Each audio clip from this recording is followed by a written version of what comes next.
Boa tarde a todos, bem-vindos ao painel Reestruturação de Dívida. Para quem ainda não nos conhece, o Insight é um canal criado com o intuito de aproximar os universitários e curiosos sobre diversos assuntos, com profissionais e influenciadores de diferentes áreas e mercados. Temos hoje conosco o Pedro Paulo Pereira e o Newton Borbola Filho. Infelizmente, o Murilo não poderá participar da conversa, mas será muito bem representado pelos dois. Para intermediar a conversa, contaremos com a professora do INSPER, Andrea Minardi, que é bacharel em Engenharia de Produção pela Poli, mestre e doutor em Administração de Empresas, com especialização em Finanças pela FGV, e foi aluna visitante do programa de doutorado em Administração da University of Texas at Austin. Neste painel contaremos novamente com o link para doações para a prevenção do coronavírus. É só acessar e escolher a entidade que você deseja doar. Todo esse dinheiro será destinado a comunidades com necessidades durante a pandemia. Queria agradecer aos participantes pela disponibilidade e pela oportunidade e que tenham um ótimo painel. Obrigado. Passo a palavra agora para a Andrea. Bom, então para mim é um prazer aqui com vocês nesse painel, adorei o convite, é um tema super importante, reestruturação de dívida e de empresa, principalmente nessa situação. Então é um prazer também estar moderando a Golden Partners também, e eu vou pedir agora para o Newton e para o Pedro se apresentarem, falar um pouquinho da trajetória e um pouquinho da Golden Partners. Em 2017, eu conheço o Newton aqui há mais de 20 anos, né? Digamos que quando a gente se encontrou, primeiramente foi lá no ano de 2000, no Banco Real, então a gente sempre, de uma maneira ou de outra, a gente tinha um convívio, e acabou que em 2017 a gente vinha já conversando um pouco sobre a vida, sobre o que seria, né, a vida depois do banco, e a gente decidiu formar a Golden Capital. Isso foi em 2017, então a Golden Capital já vai fazer 3 anos.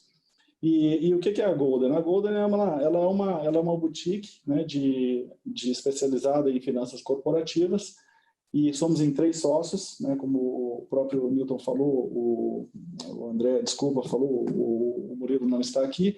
Então, em 3 sócios, a gente tem um modelo de atuação que é um modelo onde privilegia o atendimento ao cliente, tá? Mas não qualquer cliente. A gente atua na faixa de clientes que a gente chama de high middle, que são aqueles clientes com faturamento em torno de 250 milhões de reais, até o segmento corporate, né? O corporate mais ou menos fatura com faturamento de mais ou menos 2 bilhões de reais, tá? Somos em 3 sócios, como eu disse, a gente tem um modelo de atuação onde é um modelo amigável de reestruturação financeira, apesar da gente fazer tudo que tem entre uma estruturação até uma reestruturação financeira. Dado o momento do país nos últimos anos, a gente só tem feito basicamente reestruturação de dívidas e agora mais do que nunca. E então, quando eu falo que a gente atua num modelo amigável, significa que a gente não faz RJ, né? Recuperação judicial, boa, obrigado, Newton. A gente não atua, a gente não faz a recuperação judicial, e a gente prefere atuar com os bancos e com os clientes, eu diria que 1 ou 2 passos antes de um eventual pedido de recuperação judicial. Por quê? Porque ali, muitas vezes, você ainda tem uma boa conversa com o banco está disposto a pensar numa reestruturação de uma dívida, num reperfilamento, enfim, numa série de possibilidades que pode vir de uma conversa de reestruturação. E aí, assim, o cliente ele tem um bom produto, né, e muitas vezes ele consegue sair de uma situação complicada, que seja um momento, seja qualquer motivo que for, que ele, enfim, ele consegue ainda ter uma sobrevida. E quando eu falo 1 ou 2 passos, é porque a vida, infelizmente, não é tão fácil assim, né? Às vezes a gente pega uma reestruturação que ainda tem muita conversa para ter com os bancos, tá? É uma primeira rodada de reestruturação. Ah, mas espera aí, existe uma segunda rodada? Às vezes sim.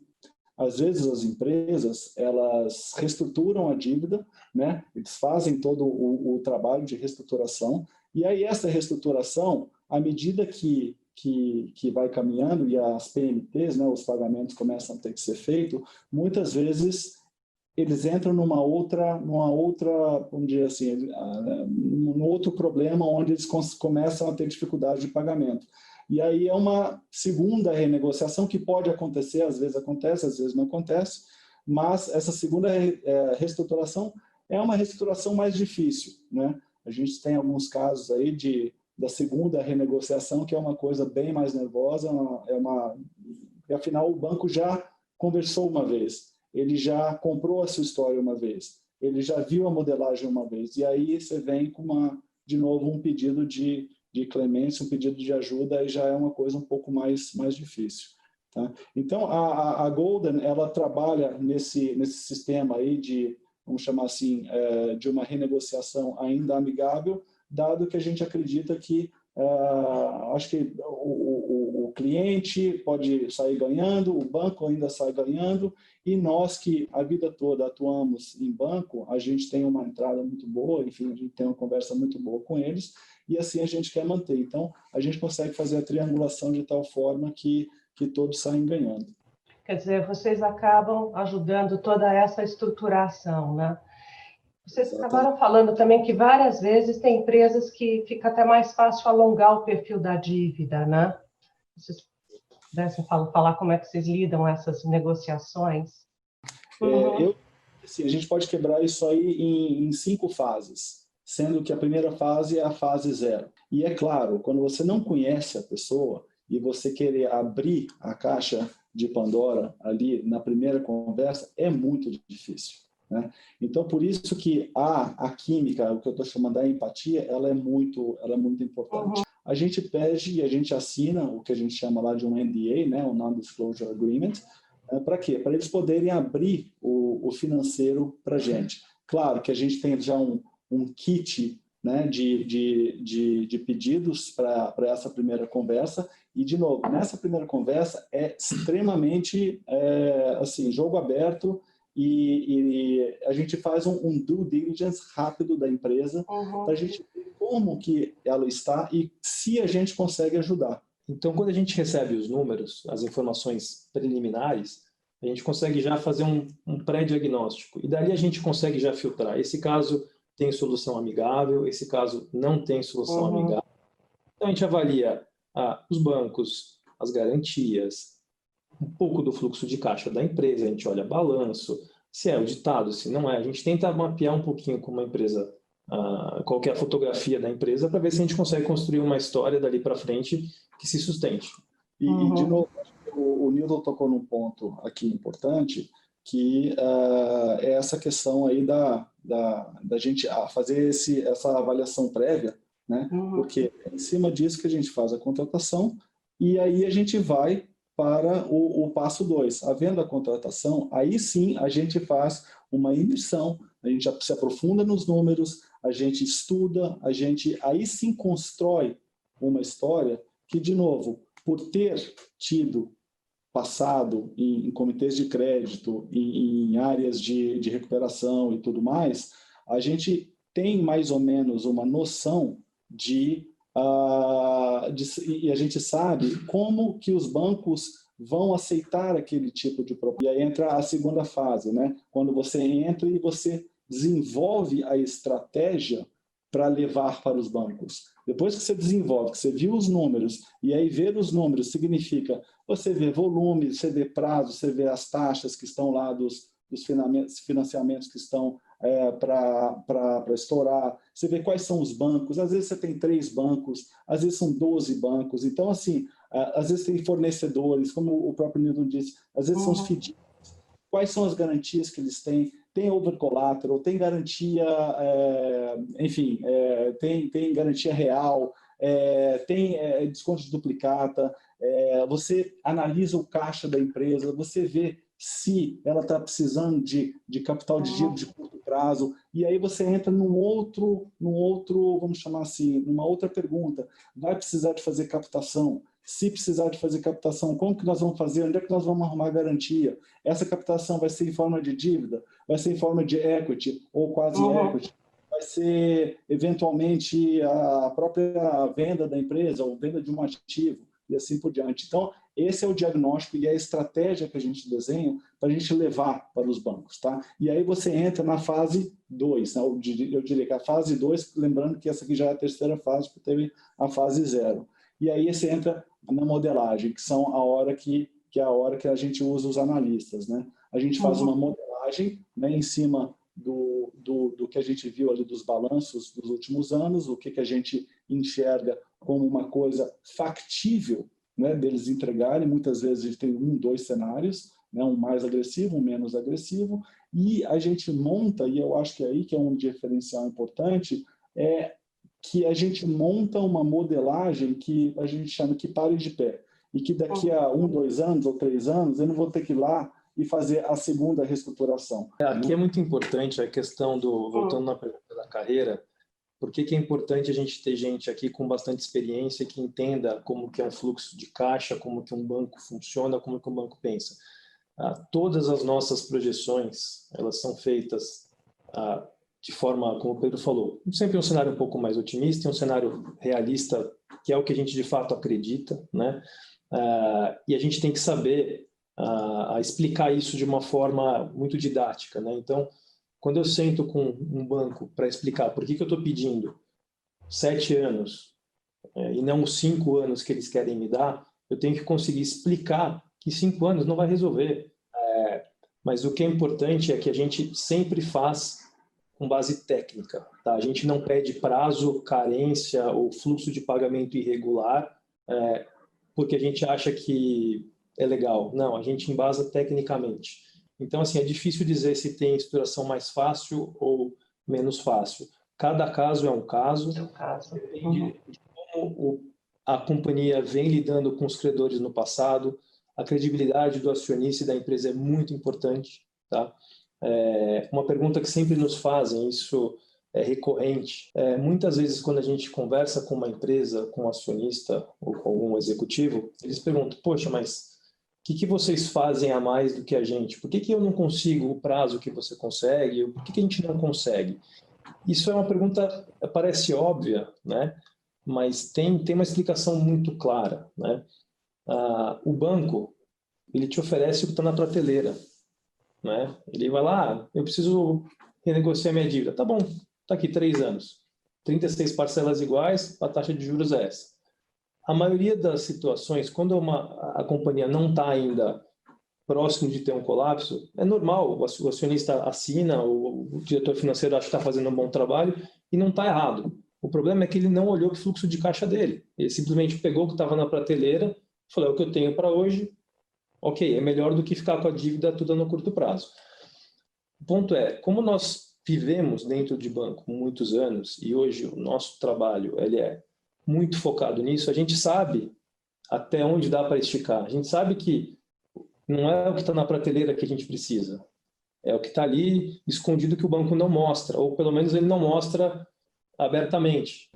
Que a gente termina essa modelagem, a gente, paralelamente, constrói uma apresentação, né, da empresa para a gente fazer uma espécie de roadshow, mas não é um roadshow porque você não está vendendo a empresa, mas você vai e você chama todos os bancos, você vai presencialmente em todos os bancos fazer uma apresentação da empresa, mostrar para o banco como que a empresa foi a evolução, ou seja, ela tem uma parte quantitativa, uma parte qualitativa, e aí, no final, a gente mostra a modelagem, a proposta que a gente tem em mente. Então, essa ida ao banco, ela é extremamente, vamos chamar assim, desgastante, porque são conversas e muito esclarecimento. Lembra que você tem um comitê de crédito, pessoas que estão representando o comitê de crédito, te fazendo perguntas de tudo quanto é tipo de jeito para ver se realmente o seu modelo ele é sólido, porque depois que tudo isso é feito, e aí é um período aí que pode levar 3, 4 meses, os bancos levam para os seus comitês de crédito. E aí é um tiro. Havendo a aprovação, devolve, a gente tem a devolutiva, às vezes com algum tipo de ressalva, né? E aí, tendo alguma ressalva que seja uma ressalva financeira, pode ter vários tipos de ressalva. Quando é financeira, a gente vê se cabe no fluxo, se cabe no modelo, e se tiver, a gente aí parte para a última fase, que é a fase de formalização, que aí vai mais uns 2 ou 3 meses, que aí é a parte mais advocatícia, a parte mais jurídica, onde você vai documentar e colocar toda a parte, formalizar todos os documentos. É muito comum nas renegociações a gente encontrar operações em sindicato, né? 2, 3, 4 bancos compartilhando um instrumento de crédito, um instrumento de... né? Essas situações elas são um pouco mais complexas, né? Porque você tem que obter aprovações idênticas. Ninguém não pode ter diferenciação entre um banco e outro, né? E às vezes a gente tem um banco público ou um banco privado que tem as suas peculiaridades. Tem dinâmicas diferentes. Dinâmicas diferentes. Uma coisa é você, um banco privado que tem a sua agilidade, você consegue uma aprovação mais rápida. Bancos públicos é um pouco mais demorado, é natural, é assim. Então a gente tem que ter planos B, planos C para manter a empresa viva até chegar esse momento da formalização e da reestruturação ficar formalizada, né? Então, em linhas gerais, e todo esse processo vamos chamar assim, da fase 0 até a fase 4, a gente trabalha um mandato muito, muito curto de 6 meses. E geralmente ele tem 12 meses de duração. Tá? Às vezes ele manda os credores, porque o credor também quer uma contrapartida, né?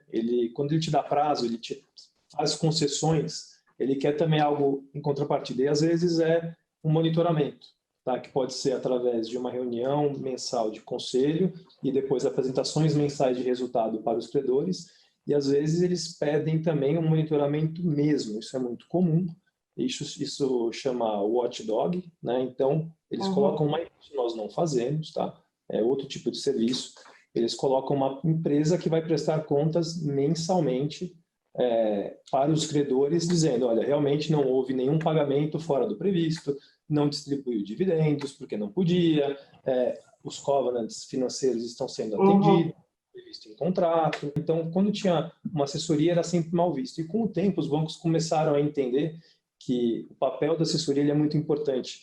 A quantidade de empresas em reestruturação cresceu muito. As áreas que mais crescem na área comercial são as áreas de reestruturação. Vira e mexe, a gente tem um amigo nosso que era um banker da área comercial e ele acaba de avisar, olha, eu estou indo agora cuidar de uma carteira de clientes que está com um sinal amarelo ou está numa situação de atenção.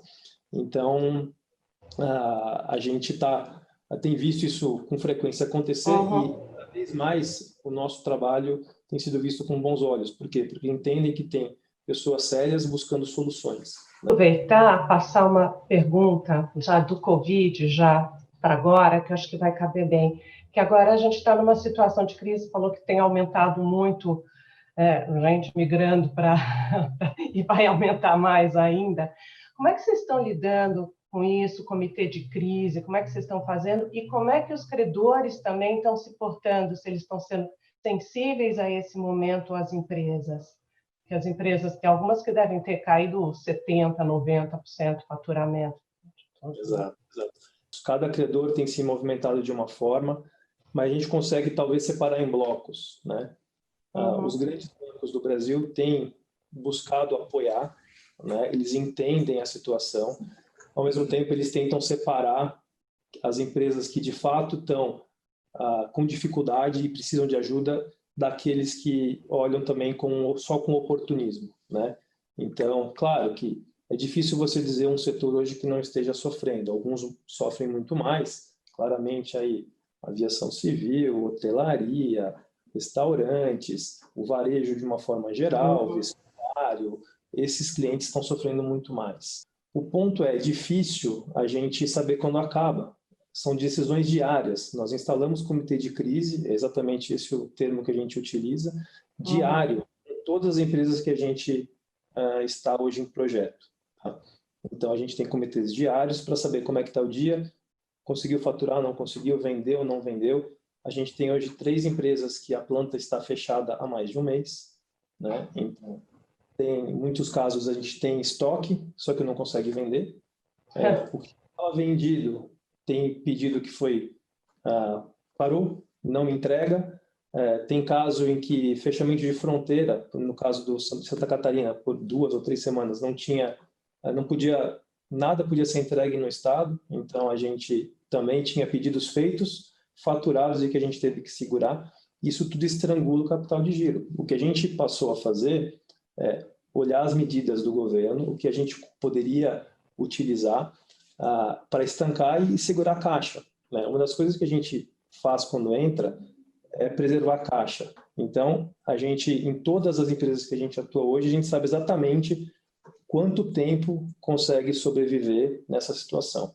A gente faz cenários, se abrir daqui X dias, daqui Y dias, são cenários que a gente traça. A gente não sabe como é que o consumo vai se comportar depois, principalmente no varejo. Não adianta dizer que o shopping vai abrir se o movimento não voltar. Desemprego está aumentando diariamente, poder de compra está caindo, então a gente não tem como prever. A gente traça os bancos de médio porte e banco e FDICs, esses sofrem um pouco mais. É mais difícil a gente conseguir uma negociação neste momento, porque esse cenário está trazendo uma restrição de liquidez. Então, esses credores sofrem mais. Então, muitos deles têm dificuldade de renovar operações, de dar prazo. Ainda assim, a gente percebe que tem uma boa vontade, tá? Porém, também tem um oportunismo do lado deles, né? Principalmente com bancos, né? Eles aproveitam para aumentar spread, aumentar a taxa, eles querem sempre uma contrapartida, buscar uma garantia adicional, tá? Mas, de fato, o movimento está acontecendo. A gente percebe que tem aí, sim, o intuito, a ideia deles é de ajudar, mas o comportamento não é padrão. Tá. E assim, até pegando de novo o gancho aí das taxas, né? Isso aí tudo vem, claro que motivado pelo maior risco. Né? A gente vê, de novo, a economia que vai voltar lentamente e de maneira muito fragilizada, e dar dinheiro agora é risco-retorno, né? Você tá com risco, você está dando dinheiro para uma empresa muitas vezes muito machucada, e que o banco não sabe direito quanto tempo vai demorar para ela estar em pleno vapor. Então, claramente, isso aí é diretamente relacionado ao spread maior, né? Agora, com relação à BNDES, todos os incentivos que hoje o governo colocou na rua, eles não atendem empresas do porte que a gente atende. Quando a gente de BNDES ou governo atuando como garantidor ou assumindo parte do risco, para empresas de faturamento até 10 milhões de reais ano, tá? Então, você pega ali pequenas e microempresas, tá? O meio do caminho, que é o que o Pedro comentou no início da conversa, as empresas que têm médio porte são as que mais sofrem. Os grandes não têm problema de liquidez, acessam eventualmente mercado de capitais, conseguiram fazer captações relevantes aí pré-crise ou no início da crise, então se capitalizaram, têm caixa e vão passar com suas dificuldades, mas vão sobreviver. Esse meio de caminho aqui, que é onde a gente se propõe a atuar, é quem mais sofre. Então, hoje, todas as iniciativas do governo que tem o BNDES como o provedor do recurso, tá, da liquidez, ele atua como apenas o dono do funding. Ele não ele utiliza um banco comercial para fazer o repasse. Ele não assume o risco. Então, de novo, a gente cai nos mesmos credores, nos mesmos bancos que já estão sentados no problema. Então, é muito difícil. Porque, às vezes o que a gente consegue é adaptar uma operação existente a alguma operação aprovada via BNDES, mas não para trazer recursos novos. Trazer recursos novos é muito difícil. Capital de giro, seja para o giro mesmo, seja para fazer um investimento, uma manutenção em planta, alguma coisa assim. E pelo que eu entendo, o ideal seria o BNDES dar garantia também, né, para a média empresa, né? Se a gente tivesse linhas de crédito, BNDES, ou fundo garantidor, outras soluções, certo? Esse repasse, como existe para empresas de realmente pequeno e micro porte, certamente seriam as mais utilizadas hoje pelos nossos clientes. Seriam uma nova forma da gente prover liquidez para os clientes e ajudar o sistema financeiro como um todo. A questão você comentou a questão de liquidez de bancos, de fato, a questão de Basileia, né? O Banco Central autorizou durante 6 meses não aumentar a provisão. Isso é uma forma de manter o sistema bancário mais sólido, né? Você evitar aumentos de provisão e risco de liquidez no sistema, né? Então, isso foi uma medida importante. Isso não é uma obrigação, é uma opção. Os bancos podem optar, bancos mais sólidos, que entendem que, de fato, a provisão deve ser feita, ele pode fazer. É uma opção do banco. Gente, nós estamos chegando no nosso tempo final, já estendido para 19h20, né? Então, teria até mais perguntas aqui, mas eu vou pedir para vocês fazerem considerações finais sobre esse mercado de reestruturação de dívida no Brasil. Como é que vocês estão enxergando a perspectiva para esse mercado? E outras considerações finais que vocês julguem pertinentes. Tá. Bom, como eu disse, em algum momento a gente vive em crise atrás de crise. Essa crise ela é sem precedentes. Nenhum de nós aqui viveu nada parecido. Ela não é uma crise setorial, ela não é uma crise que, por exemplo, 2014, quando atingiu as empreiteiras, a infraestrutura Lava Jato. Ele estava num setor, né? Você destruiu um setor da economia que até hoje não conseguiu voltar. Hoje não, é uma crise generalizada, não é só no Brasil, ela é mundial. O grande desafio que a gente tem hoje é conseguir fazer com que as empresas que a gente atua sobrevivam a essa crise. Ela vai se estender. A gente sempre quer que seja daqui 2 semanas ou daqui 15 dias. A gente já está falando isso há 2 meses, né? O pico vai ser em abril, vai ser em maio, vai ser em junho.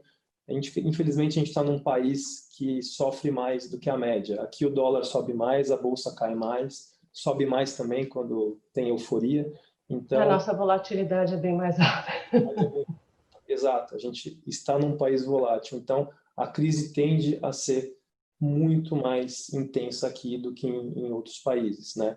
A gente imagina que o número de recuperações judiciais deve crescer bastante, tá? Se a gente pegar o histórico aí dos últimos 3 anos, o número anual é em torno de 1.400 pedidos por ano. Existem estudos aí que esse número daqui para os próximos 12 meses podem bater 2.500 pedidos, né? Diversas empresas saudáveis que até março não tinham problema nenhum, tinham baixa alavancagem financeira, por algum motivo estão hoje paradas, não estão faturando, a dívida segue lá e crescendo, faturamento caindo, geração de caixa caindo. Ela automaticamente se alavancou financeiramente. Vão precisar de ajuda, né? A gente já tem visto isso, o mercado financeiro já tem se movimentado, principalmente os 5 grandes bancos do Brasil, eles têm mapeado essas empresas. Nós conversamos, não vou dizer diariamente, mas semanalmente com esses bancos, tentando mapear quem são as empresas que vão precisar de ajuda, que eventualmente nós possamos ajudar também a recuperar ou a evitar que esse número de 2.500 recuperações judiciais ele realmente aconteça ou que ele seja maior do que isso. A ideia é tentar evitar e buscar o máximo possível de renegociações aí no âmbito negocial. Em resumo, o que a gente está dizendo é que, infelizmente, nós vamos ter aí um segundo semestre muito duro. A gente ainda não pegou um trimestre cheio de tudo isso que aconteceu, né? Quando a gente olha os resultados de empresas aí, ele tem do primeiro trimestre, ele tem um primeiro resquício da Covid, então a gente não conseguiu ver aí um trimestre cheio do que foi e o que vem sendo tudo isso. E a gente vê um segundo semestre realmente mostrando já os efeitos, mais assim, de maneira mais prática e talvez mais tangível do que vai ser isso. E assim, como o próprio Newton falou, 2.500 recuperações judiciais para daqui a 12 meses, né? Olhando um horizonte de 12 meses. E o que acontece é o mercado de reestruturação, antes disso acontecer, tem todo um espaço aí para se trabalhar para, eventualmente, essas 2.500 aí recuperações judiciais se tornar um pouco menor, né? Vamos ver o que a gente consegue fazer e ajudar nesse ponto aí. Mas eu também agradeço aí a oportunidade mais uma vez aí, foi um prazer, que vocês precisarem, estamos às ordens. Queria agradecer ao Pedro e ao Newton pela disponibilidade, por terem topado. Queria agradecer a Andrea por ter topado mediar também, ajudando a gente com as perguntas, conciliando as perguntas dela e as perguntas dos alunos. Agradecer a todos que se inscreveram, agradecer demais de novo vocês e boa noite.